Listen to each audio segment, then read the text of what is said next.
Hello everyone and welcome back to Mysterious Murmurs. I know many of you use these videos to fall asleep, so before you drift off I'd love it if you could leave a comment letting me know where you're listening from around the world. Also don't forget to like and subscribe if you're enjoying this video. Story name: The Scent of the Forgotten. It began with a smell. Not just any smell. The kind that grabs hold of your memory and shakes something loose. The kind that makes your brain stumble over itself, trying to place it. It was faint at first, just a whisper of something lingering in the air. Sweet, yet sour. Familiar, but wrong. Like perfume left to rot in the damp darkness of an old cellar. I noticed it for the first time in my grandmother's attic. She had passed 2 weeks earlier, and I'd been tasked with sorting through her things. The attic was just as I remembered it from my childhood, dim and cluttered, with cobwebs draped across the rafters like curtains. It had always been her favorite space, a place she insisted on keeping private. I'd never been allowed up there as a kid, but now it was mine to sift through boxes of dusty trinkets, faded photographs, and furniture covered in white sheets. I sneezed as I pulled back one of the sheets, a puff of dust rising into the air like smoke. That's when I smelled it. Sour. A little metallic. I froze, my hands gripping the edge of the sheet. It wasn't the smell of dust or decay. No, this was different. It wrapped itself around me, curling into my nose and clinging to the back of my throat. My stomach churned, and I had to swallow hard to keep from gagging. Probably just old junk, I muttered, trying to shake off the unease. But even as I said it, a shiver ran down my spine. The smell followed me. It wasn't constant, but every now and then I'd catch a whiff of it, while unpacking a box, while flipping through an old photo album, even while walking through my own apartment. At first, I thought I was imagining it, but it kept coming back, stronger each time, until it became impossible to ignore. The weirdest part? No one else seemed to notice it. I asked my roommate, Sarah, one night while we were watching TV, "Do you smell that?" She wrinkled her nose. Smell what? But I don't know, it's hard to describe. Like something sweet and rotting at the same time. Sarah gave me a look. Are you sure it's not your shoes or something? I laughed it off, but the knot in my stomach tightened. It wasn't just the smell. I started hearing things too. Soft whispers, just on the edge of hearing, like voices from another room. I'd wake up in the middle of the night to the faint sound of someone calling my name. At first, I thought it was Sarah, but every time I checked, her door was closed and her lights were off. One night, the whisper came so close, I shot out of bed, my heart pounding. "Hello," I called into the darkness. No answer, just the sound of my own ragged breathing. And then the smell hit me.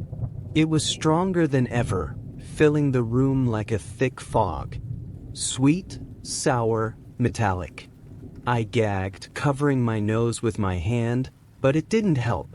It was everywhere, suffocating and inescapable. Something moved in the corner of the room. I froze, my eyes locked on the shadows by the closet. For a moment, I thought I saw a figure, tall and thin, its outline barely visible in the darkness. And then it was gone. I didn't sleep the rest of the night. The next day, I went back to my grandmother's house. I don't know why. Maybe I thought I'd find answers there, or maybe I just wanted to prove to myself that it was all in my head.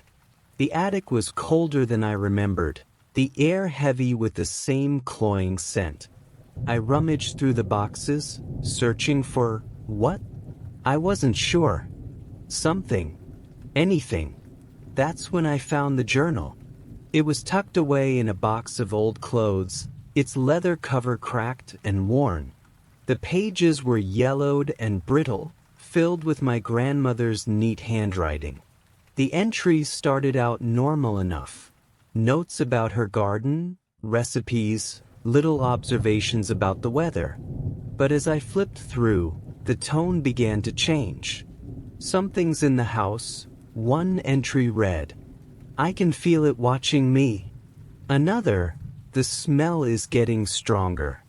I think it knows I've noticed it." My hands shook as I read the last entry, written just days before her death. It's always there, in the corners, in the shadows. Watching. Waiting. I don't know what it wants, but I think it's hungry. I slammed the journal shut, my heart racing. The room seemed darker, the shadows deeper. The scent was unbearable now, thick and choking. I heard a creak behind me. Whipping around, I saw the figure again. Tall and thin, its outline barely human. Its face was a blur, shifting and indistinct, but I could feel its gaze on me. And then it smiled. I ran. I don't remember how I got out of the house, but I didn't stop running until I was back in my apartment, locking the door behind me. My chest heaved, my lungs burning. But the smell was there, waiting for me. It's been weeks now. The smell hasn't left, and neither has the shadow. It's always there, just out of sight, just on the edge of hearing. I've stopped sleeping, stopped eating, stopped leaving my apartment. Last night, I heard it whisper again. "I didn't forget you." The scent is stronger now, almost suffocating. I can feel it pressing against me, wrapping around me like a second skin. I don't know what it wants, but I think I'm about to find out. The whispers became constant after that night. They didn't just brush against the edges of my mind anymore. They filled every corner of my apartment, louder and clearer. Sometimes I could make out words, fragmented sentences, cryptic warnings, or questions that felt as if they were coming from inside my own thoughts. "Do you remember? Why did you leave me? It's time." The shadow lingered too, always in the periphery. It didn't move like a person. It slithered across walls, melting into dark corners only to reappear somewhere else. I caught glimpses of its limbs, long, impossibly thin, and wrong in ways I couldn't quite describe. The smell was worse than ever, sinking into the walls and furniture, tainting everything I touched. No matter how much I scrubbed, no matter how many candles I burned, it wouldn't go away. I thought about leaving, packing up my things and running as far as I could, but deep down, I knew it wouldn't matter. It wasn't tied to the apartment or my grandmother's house. It was tied to me. By the third week, I was barely holding it together. Sleep was a distant memory, replaced by nights spent pacing the apartment, clutching my grandmother's journal like a lifeline. Her words haunted me, especially the final entry. "It's always there. Watching. Waiting. I don't know what it wants, but I think it's hungry." Hungry. I couldn't stop thinking about that word. Hungry for what? That question was answered on the night the shadow finally stepped out of the darkness. It was around 2 a.m., and I was sitting on the edge of my bed, staring at the floor. My body was trembling from exhaustion, but I didn't dare close my eyes. That's when I felt it, an icy breeze brushing against the back of my neck. I turned and it was there. For the first time, it wasn't lurking in the corners or blending into the walls. It stood in the center of my room, towering and impossibly thin, its body twisting and writhing like smoke. Its face, or what should have been its face, was a blank void, but I could feel it staring at me. "Who are you?" I whispered, my voice shaking. It didn't respond, but it took a step closer. I backed away, my legs hitting the edge of the bed. What do you want? The whispers grew louder, overlapping until they became a deafening roar. My hands flew to my ears, but it didn't help. The words were inside my head, drilling into my thoughts. You forgot me. The shadow moved closer, and I felt the air around me grow colder. My breath came out in white puffs, and my skin prickled with goosebumps. I don't understand, I cried. It stopped just inches away from me, its form towering over me like a living nightmare. And then, slowly, it raised one of its twisted limbs and touched my forehead. Memories flooded back. Flashes of a childhood I had buried deep, moments I had forced myself to forget. I saw my grandmother's house, the attic, and a small, locked box she used to keep hidden under the floorboards. She had told me never to touch it, but I had been a curious child. I remembered sneaking into the attic one rainy afternoon, prying the box open with a screwdriver. Inside was a bundle of old photographs and a strange, glass vial filled with a shimmering, amber liquid. The moment I opened the vial, the scent hit me, sweet, sour, metallic. And then, nothing. The memory ended there, abruptly cut off, like a film reel snapping in the middle of a scene. I staggered back, my head pounding. What was that? What did I do? The shadow didn't answer. Instead, it began to change.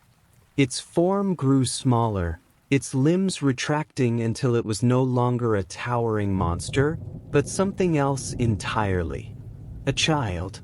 It stood before me, no taller than a 10-year-old, its body still made of shadows, but its outline unmistakably human. The whisper softened, and for the first time, I could hear a single voice.